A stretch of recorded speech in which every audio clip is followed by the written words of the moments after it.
Thank you for staying with us in the newsroom. An unspecified number of persons have been burned to death after a tanker conveying adulterated petroleum products exploded in Rivers State.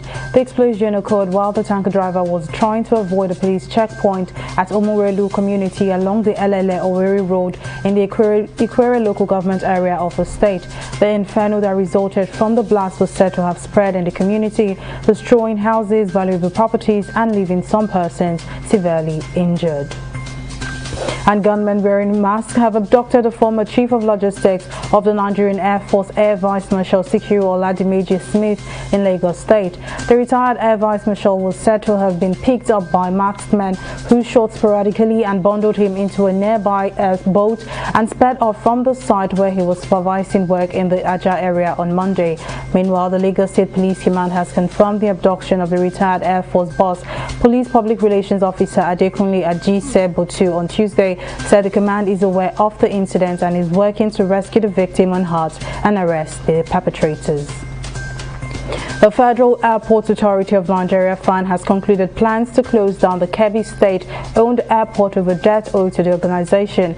According to FAN, the Kebbi State government has been owing the organization over 33 million naira and has refused to pay since January 2021 despite a series of letters to the state government.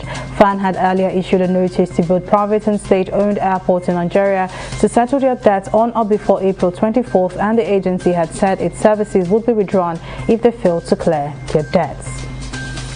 And following the reduction of COVID-19 cases in Oyo State, the Oyo State government has shut down some of the treatment centers following a drop in the number of reported cases in the state. According to health authorities, only the Infectious Disease Center IDC in the Olodo area of the state will remain open for treatment, while the others have been shut. They added that no fewer than 20 people were currently receiving medical attention at the IDC and are making progress with their treatment. In business, the federal government has estimated a $400 billion expenditure to meet its energy requirements and achieve zero emissions from fossil fuel. In a statement by President Muhammadu Buhari, the bulk of the money, which is $310 billion, is required to build electricity generation, transmission, and distribution infrastructure, and $75 billion is needed for buildings. Under the Paris Climate Agreement, Nigeria has pledged to cut carbon emissions by 20% over the next decade as part of efforts to overcome its energy challenges. And on the foreign scene, South Sudan's government has dismissed a United Nations report accusing the country's governing elite of looting tens of millions of dollars from public coffers, saying it is the victim of an international campaign. The commission accused South Sudan's elite of deliberately adopting what it called a highly informal system of oil revenue collection without independent oversight and enabling the misappropriation of public funds. South Sudan, which ranks last on Transparency International's corruption index along with Somalia, is almost entirely dependent on earnings from oil. And now in sports, Omowumi Kafila Olalere has won the ticket to represent the Southwest in the new board of the Gymnastics Federation of Nigeria, defeating the incumbent Southwest representative Moyo Ogunsende in the zonal election held in Ibadan, Oyo State.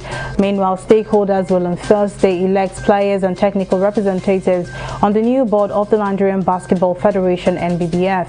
NBBF Secretary General Afolabi Oluwayemisi Olabisi said in a letter to the 36 State and Federal Capital Territory Director of Sports that the election would be held at the Package B of the Moshood Abiola Stadium in Abuja. Well, that's all on the newsroom at this time. We'll be back at the top of the hour with more updates. Many thanks for watching.